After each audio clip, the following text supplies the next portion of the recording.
Very warm welcome to one and all dear students. आज से हम स्टार्ट करने जा रहे हैं आपके psychology childhood and development years, जो आपका सब्जेक्ट है बीएड का, उसमें यूनिट 2। जो यूनिट 2 है वो है मैनेजिंग इंडिविजुअल डिफरेंसेस। तो अभी तक हम कंप्लीट कर चुके हैं आपका यूनिट 3, यूनिट 4 और यूनिट 1 चाइल्ड डेवलपमेंट, जो आपको पढ़ाया था दीपा मैम ने। अब जो ये इसका लास्ट यूनिट बचता है यूनिट 2 मैनेजिंग इंडिविजुअल डिफरेंसेस, ये आज से हम स्टार्ट करने जा रहे हैं, जिसमें फर्स्ट टॉपिक आपका है इंडिविजुअल डिफरेंसेस। इंडिविजुअल डिफरेंस, जिसको हिंदी में कहा जाता है वैयक्तिक विभिन्नता। तो जो वैयक्तिक विभिन्नता की, हर एक व्यक्ति दूसरे व्यक्ति से क्या होता है, विभिन्न होता है। अगर हम ट्विंस की भी बात करें, दो जुड़वां बच्चे भी आपस में हर एक चीज़ में सिमिलर नहीं होते हैं, उनमें भी कुछ एक विभिन्नताएं पाई जाती हैं। अब हम अगर विभिन्नता को सिंपली वे में पूछें कि ये आपसे डिफरेंट क्यों है, दो पर्सन हैं, ठीक है, तो पहले आप क्या देखेंगे, फिजिकल चेंजेस या फिजिक के अकॉर्डिंग आप चेंज करेंगे कि इनकी हाइट, ये लंबे हैं, ये मैं छोटा हूँ, इनकी नाक लंबी है। मतलब जो फिजिकल जो डिफरेंसेस होते हैं उसके बेसिस पर हम क्या बताते हैं कि ये पर्सन दूसरे पर्सन से विभिन्न है। दूसरा, जब हम कि दोनों चीज़ें सिमिलर हैं, बिल्कुल दो सेम, जैसे ट्विन्स हैं, जुड़वां बच्चे हैं, अगर उनको पूछा जाए कि वो डिफरेंट कैसे हैं, तो अगर उनको कुछ टास्क दिए जाते हैं, काम दिए जाते हैं, तो उसके बेसिस पर भी हम बता सकते हैं कि वो क्या है, एक दूसरे से विभिन्न है। तो जैसे आपने सुना भी होगा कि अगर एक पेड़ में बहुत सारे पत्ते हैं तो दो पत्ते कभी भी सिमिलर नहीं होते हैं। इसी तरह से जितने ह्यूमन बीइंग्स हैं, जितने भी अर्थ पे जितनी पॉपुलेशन है, उसमें कोई भी पर्सन हर एक चीज़ से सिमिलर नहीं हो सकते हैं। इसी को कहा जाता है इंडिविजुअल डिफरेंस। अगर इंडिविजुअल डिफरेंस के मीनिंग की बात करें, वैयक्तिक विभिन्नता के अर्थ की अगर हम बात करें, तो ये दो तरह से हम इसको डिवाइड कर सकते हैं। एक तो इनहेरिटेड होता है और दूसरा एक्वायर्ड होता है। अगर इनहेरिटेड की बात करें तो हेरिडिटी से जो हमें मिलता है, तो फिजिकल हो सकता है, मेंटल हो सकता है और टेम्परामेंटल हो सकता है, ठीक है। और अगर एक्वायर्ड की बात करें तो वो हमने क्या किया है, जिस माहौल में हम रहे वहाँ से हमने वो गेन किया है। तो ये सोशल हो सकता है, कल्चरल हो सकता है, एजुकेशनल हो सकता है एंड इमोशनल हो सकता है। समटाइम जो इमोशनल टेम्परामेंटल में ही आ जाता है कि हम किस तरह से रिएक्ट करते हैं किसी भी मतलब जैसे एकदम से हमें गुस्सा आता है या इस तरह की सिचुएशन, तो ये कई बार हमें एक्वायर्ड भी हम इसको गेन कर सकते हैं और दूसरा ये इनहेरिटेड भी हो सकता है। तो फिजिकल में मैंने बताया कि जो हमारे नैन नक्श हैं, जो हमारे शारीरिक संरचना है या हमारी विशिष्ट योग्यताएं हैं, ठीक है। मेंटल में जो हमारा इंटरेस्ट है, ठीक है, या फिर हमारी इंटेलिजेंस है, हमारा जो बिहेवियर है टेम्परामेंटल में, जैसे हम बहुत जल्दी गुस्सा करते हैं या शांत हैं, इस तरह से, ठीक है। सोशल, कल्चरल और एजुकेशनल, इमोशनल, ये तो क्या होता है, एक्वायर्ड होता है। जैसी फील्ड में हम रहते हैं वैसे ही चेंजेस हम में पाए जाते हैं, वैसे ही डिफरेंसेस देखने को मिलते हैं। तो आपने बच्चों में देखा भी होगा कि जिस फैमिली से आप बिलोंग करते हैं वैसा क्या होता है, आपका बिहेवियर होता है। बिहेवियर इंडिविजुअल डिफरेंस को शो करता है कि एक बच्चे को एक प्लेस पर की एक, कई बार देखते हैं कि कई बच्चे पेरेंट्स के पास रहते हैं, कई दादा दादी से अटैच्ड होते हैं। तो दादा दादी से जो बच्चे अटैच्ड होते हैं वो बहुत अच्छी वैल्यूज़ सीखते हैं। पेरेंट्स के बिजी रहने के कारण बच्चा क्या करता है, वो बहुत ज़्यादा डेवलप नहीं हो पाता है, जिसकी वजह से उसमें बहुत ज़्यादा डिफरेंसेस देखने को मिलते हैं।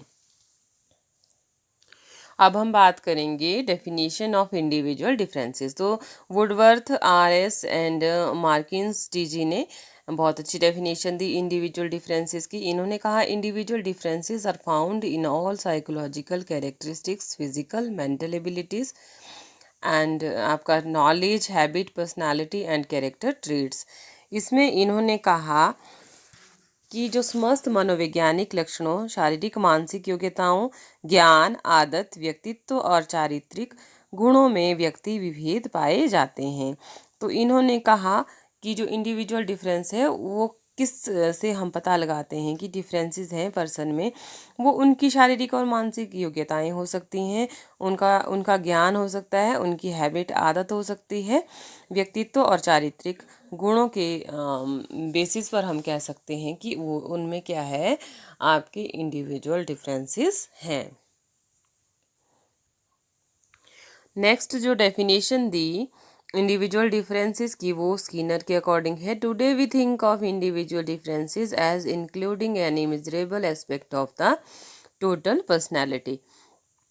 तो इन्होंने कहा कि आजकल वैयक्तिक विभिन्नताओं के अध्ययन से व्यक्ति के संपूर्ण व्यक्तित्व के किसी भी पहलू को सम्मिलित किया जाता है। वैयक्तिक विभिन्नताओं को परिभाषित करते हुए इन्होंने कहा कि मतलब जो भी क्वालिटीज किसी पर्सन में अगर उनको मेज़र करना है, जो भी चेंजेस हो रहे हैं कि एक पर्सन गलत काम कर रहा है, उस रॉन्ग काम को अगर हमने फाइंड आउट करना है तो हमें क्या स्टडी करना पड़ेगा, उसका इंडिविजुअल डिफरेंस। और उसके बाद इन्होंने कहा कि हर एक चीज़ को, कि कोई अच्छा है बुरा है, उसने लाइफ में कुछ भी गलत कमिट किया, उसने कुछ भी बहुत अच्छा किया, तो उसमें कहीं ना कहीं जो उसमें इंडिविजुअल एक पर्सन की वैयक्तिक विभिन्नता है वो कहीं ना कहीं काम आती है। वो इनहेरिटेड भी हो सकती है या उसकी एक्वायर्ड भी हो सकती है। ज़्यादा जो एक पर्सन की पर्सनैलिटी को जो अफेक्ट करती है वो इनहेरिटेड बहुत ज़्यादा होती है। हेरिडिटी के अकॉर्डिंग एक पर्सन अगर चेंज करना भी चाहे अपने आप को, तो कहीं ना कहीं वो चीज़ें जो उसमें पेरेंटल होती हैं वो उसको नहीं करने देती हैं, और कहीं ना कहीं वो लैक करता है हर एक चीज़ में। अगर हम ड्राइवर जेम्स की डेफिनेशन को देखें तो इन्होंने कहा वेरिएशंस और deviation from the average of the group with respect to the mental और physical characters occurring in the individual member of the group are individual differences. उन्होंने कहा कि जो भी वेरिएशन हम देखते हैं कि एक समूह के व्यक्तित्व में समूहों के औसत से मानसिक अथवा शारीरिक विशेषताओं का विचलन ही वैयक्तिक विभिन्नता है। तो मतलब कि अगर हमने वैयक्तिक विभिन्नता को वो देखें तो एक ग्रुप में जब बहुत सारे पर्सन मिलके काम करते हैं तो वहाँ पे जो उनका मेंटल और फिजिकल कैरेक्टर होता है, वहाँ से हम फाइंड आउट कर सकते हैं कि क्या वैयक्तिक विभिन्नताएं उनमें हैं। अब अगर बात करें कैरेक्टरिस्टिक्स ऑफ इंडिविजुअल डिफरेंसेस की, तो इसमें नंबर 1 है वंश परंपरागत तथा वातावरण का प्रभाव। तो जो effect of heredity and environment होता है उसके आधार पर देखा जाए तो जो हमारी वंश परंपरा, जैसे मैंने बताया कि जो हेरिडिटी होती है उसमें ही हमारे में कुछ एक गुण आ जाते हैं। तो बालकों में स्टूडेंट्स इसमें बताया कि बालकों में 38 जो शील गुण होते हैं, जो ट्रेड्स आते हैं वो वंशानुगत होते हैं और अर्जित होते हैं, जिनके कारण उनमें व्यक्तिक विभिन्नता उत्पन्न हो जाती है। तो हम जो भी डिफरेंस है वो किसके कारण होता है, जो ट्रेड्स हमें या तो हेरिडिटी से मिलते हैं या तो अर्जन से हम जैसे एक्वायर हम करते हैं अपने सराउंडिंग से। वो सोशल भी हो सकता है, कल्चरल भी हो सकता है, एनवायरमेंटल भी हो सकता है, एजुकेशनल भी हो सकता है, इमोशनल भी हो सकता है। उसके बाद सेकंड है विकास की भेदी दर, डिफरेंशियल रेट ऑफ ग्रोथ। तो इसमें अगर हम बात करें तो व्यक्ति के शारीरिक विकास तथा परिपक्वता की मात्रा में भी वैयक्तिक विभिन्नता पाई जाती है। शारीरिक विकास का प्रारंभ ना तो सभी व्यक्तियों में एक ही साथ होता है और ना समान रूप से जारी रहता है, अतः समान उम्र के होने पर भी बालकों के विकास क्रम में वैयक्तिक विभिन्नता पाई जाती है। तो कई बार हमने देखा है कि कुछ एक स्टूडेंट्स स्टार्टिंग में क्या होते हैं, हाइट में बहुत छोटे होते हैं, लेकिन जब वो 9th 10th में पहुंचते हैं तो एकदम से उनकी हाइट क्या हो जाती है, इंक्रीज हो जाती है। तो ये भी क्या है, एक तरह की वैयक्तिक विभिन्नता है। किसके आधार पर? विकास के आधार पर। और कई बार हम देखते हैं कि बच्चे बचपन में बहुत फैटी होते हैं, लेकिन जब वो बड़े हो जाते हैं तो वो उनकी जो फिजिक होती है एकदम बहुत अच्छी हो जाती है।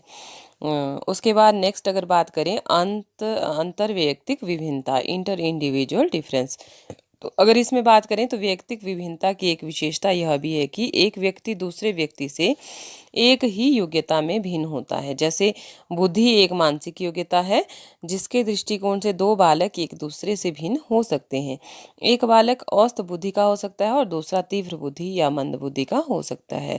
तो जैसे हमें विकास की भेदी दर से विकास की बात की कि एक उम्र के होने पर भी विकास क्रम क्या हो सकता है, उनका अलग हो सकता है। इसी तरह से इंटर इंडिविजुअल डिफरेंसेस में इंटेलिजेंस के बेस पर भी क्या हो सकती है, उनमें वैयक्तिक विभिन्नता हो सकती है। कुछ बहुत इंटेलिजेंट हो सकते हैं, उनकी एज सेम है लेकिन वो एक दूसरे से क्या है, डिफरेंट है। नेक्स्ट है अंतः वैयक्तिक विभिन्नता, इंट्रा जो हमारी आती है। इसका तात्पर्य ये है कि एक ही व्यक्ति अपने दो योग्यता या शील गुणों में भिन्न हो सकता है। जैसे किसी बालक में अमूर्त बुद्धि अधिक हो सकती है। जैसे ये तो हमने बात की इंटेलिजेंस की। अमूर्त बुद्धि या मूर्त बुद्धि की जब हम, या सामाजिक बुद्धि की मात्रा क्या हो सकती है, उनमें कम हो सकती है।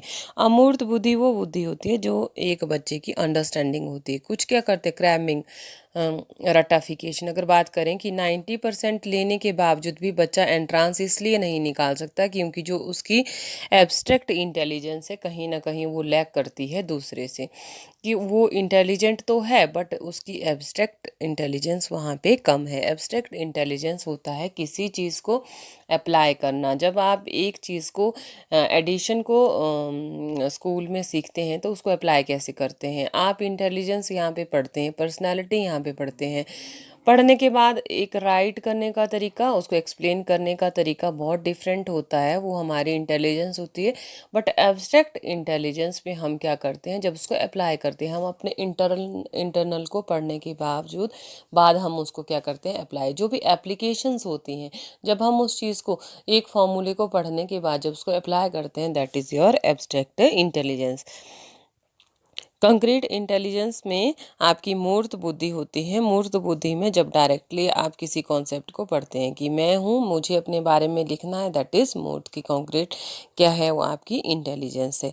ठीक है। एब्स्ट्रैक्ट जो एक्स वाई, जैसे लेट अस कंसीडर हम कहते हैं तो एब्स्ट्रैक्ट है। अगर आप उसको कहते हैं कि ये डॉग है, ये चीज़ है, तो वो क्या है, आपकी कंक्रीट इंटेलिजेंस है। सोशल इंटेलिजेंस आप समझते हैं कि क्या है, सोशल सोसाइटी में जब हम अपनी इंटेलिजेंस का यूज़ करके बहुत अच्छे काम करते हैं। कि आपके पास पैसा कम है, आपके पास प्लेस कम है, उसके बावजूद अगर आपने वहाँ पे कुछ भी काम करना है तो आप उसका आर्किटेक्चर से, जैसे आप एक नक्शा बना लेते हैं, ठीक है, नक्शे के बाद आप उस पर काम करते हैं, या सिंपली आप किसी काम को बहुत अच्छे तरीके से करते हैं, तो वो भी क्या, एक पर्सन की क्वालिटी होती है। वो डिफरेंट होता है दूसरों से, और उसने बहुत कम शॉर्ट टाइम में, शॉर्ट मनी में और शॉर्ट प्लेस में एक किसी एक्टिविटी को ऑर्गेनाइज किया। वो भी क्या है कि उसकी इंटेलिजेंस थी, उसने बहुत अच्छे से वो चीज़ की। उसके बाद आती है आपकी विभिन्नता। उसके बाद आता है आपका वेरिएबिलिटी, विभिन्नता। इसका तात्पर्य है कि समूह के सभी व्यक्तियों के शारीरिक तथा मानसिक शील गुणों में मात्रा का अंतर होता है। कोई भी शील गुण किन्हीं भी दो व्यक्तियों में समान मात्रा में नहीं पाया जाता है। तो ये आप देखते ही हैं कि दो पर्सन हैं, वो ना तो शारीरिक रूप से और ना ही मानसिक गुणों के रूप से एक समान हो सकते हैं। उनमें ज़रूर कोई ना कोई क्या होता है, अंतर होता है। उसके बाद आता है हमारा नॉर्मेलिटी। नॉर्मेलिटी में अगर बात करें, सामान्यता, तो इसका तात्पर्य है किसी भी समूह के बहुत थोड़े लोगों में कोई योग्यता बहुत अधिक या बहुत कम मात्रा में होती है और अधिकांश लोगों में यह योग्यता लगभग समान मात्रा में होती है। तो उसके बाद आता है सीखने की भेदीय दर। तो सीखने की भेदीय दर में देखते हैं कि शारीरिक विकास की जो भेदीय मात्रा होती है वो विभिन्न सामाजिक परिस्थितियों के कारण बालकों के सीखने की मात्रा में भी विभिन्नताएं उत्पन्न हो जाती हैं। अतः समान आयु के बालकों में भी सीखने की योग्यता एक दूसरे से भिन्न होती हैं। हम देखते हैं कि कुछ एक बच्चे सेकंड क्लास के कॉन्सेप्ट को सेकंड क्लास में ही समझ लेते हैं। कई बार वो फिफ्थ तक पहुंचने के बावजूद भी उनके कॉन्सेप्ट क्लियर नहीं हो पाते हैं। तो हम वेरिएबिलिटी या उनमें वेरिएशन देखते हैं कि एक बच्चा एक चीज़ को अपने नेक्स्ट क्लास का भी सेकंड क्लास में, थर्ड क्लास का सीख रहा है, लेकिन कुछ एक सेकंड क्लास का फिफ्थ क्लास तक नहीं सीख पा रहे हैं। That is your differential rate of learning. अगर इसमें नेक्स्ट कैरेक्टरिस्टिक की बात करें तो वो है डिफरेंशियल रेट ऑफ रिटेंशन, धारणा की भेदीय दर। इसका तात्पर्य यह है कि एक विषय को एक ही तरह से एक ही समय तक दो व्यक्तियों के सीखने पर भी दोनों में धारणा की दर अलग अलग होती है। जैसे इसका मतलब है कि मैंने आपको लेक्चर पढ़ाया, मैंने क्लास में लेक्चर दिया और सबने सुना। सुनने के बाद हर एक का जो नॉलेज होगा, उसको समझने का जो तरीका होगा, वो ऑलवेज क्या होगा, डिफरेंट। कभी भी दो सिमिलैरिटी नहीं रहेगी दो दो पर्सन्स की अंडरस्टैंडिंग में। सब उसको अगर लिखेंगे तो अपने अकॉर्डिंग लिखेंगे, अपने पॉइंट ऑफ व्यू से उस चीज़ को क्या करेंगे, एक्सप्लेन करेंगे। तो डिफरेंशियल रेट ऑफ रिटेंशन की जो वो समझने की जो दर होती है, सबकी क्या होती है, अलग अलग होती है। नेक्स्ट है इंटर रिलेशनशिप ऑफ ट्रेडशील गुणों के परस्पर संबंध। तो व्यक्तिक विभिन्नता की एक बड़ी विशेषता यह भी है कि व्यक्ति के अपने विभिन्न शील गुणों के बीच घनिष्ठ संबंध होता है। जिस बालक की बुद्धि तीव्र होती है उसकी शैक्षिक उपलब्धि भी अधिक होती है, और जिस बालक की बुद्धि मंद होती है उसकी उपलब्धि भी कम होती है। इसी तरह जो बुद्धि, अभिरुचि, आकांक्षा, आवश्यकता आदि के बीच गहरा संबंध होता है। तो जो भी इंडिविजुअल डिफरेंस है, उसी के आधार पर एक पर्सन की जो अचीवमेंट्स है, वो लाइफ में कितना गेन करता है, कितना उसको लॉस होता है, उसके बेस पर ही वो चीज़ें देखी जाती हैं कि उनमें क्या है, इंडिविजुअल डिफरेंस है। दो अगर पूरे हिमाचल में बात करें कि अगर 10th क्लास के वो सारे स्टूडेंट्स जो 80% मार्क्स लेते हैं, मार्क्स तो सबने 80% लिए, तो नॉलेज सबका क्या करेगा, वहाँ पे सेम नहीं होगा, बट क्या होगा, डिफर होगा। अगर उन 80% वाले स्टूडेंट्स को अगर एंट्रांस में बिठाया जाए तो उनके मार्क्स क्या आएंगे, बिल्कुल अलग आएंगे। लेकिन अलग अगर किसी के सिमिलर आते हैं तो सिमिलर में भी कॉन्सेप्ट, अगर उनके मार्क्स के कॉन्सेप्ट देखे जाएंगे तो वो भी क्या होंगे, अलग होंगे। अगर उनका एक हेल्दी सेशन लिया जाएगा, इंटरव्यू टाइप में अगर लिया जाएगा, तो सबके जो पॉइंट ऑफ व्यू रहेंगे वो भी क्या रहेंगे, डिफरेंट रहेंगे। यही क्या है आपका इंडिविजुअल डिफरेंस।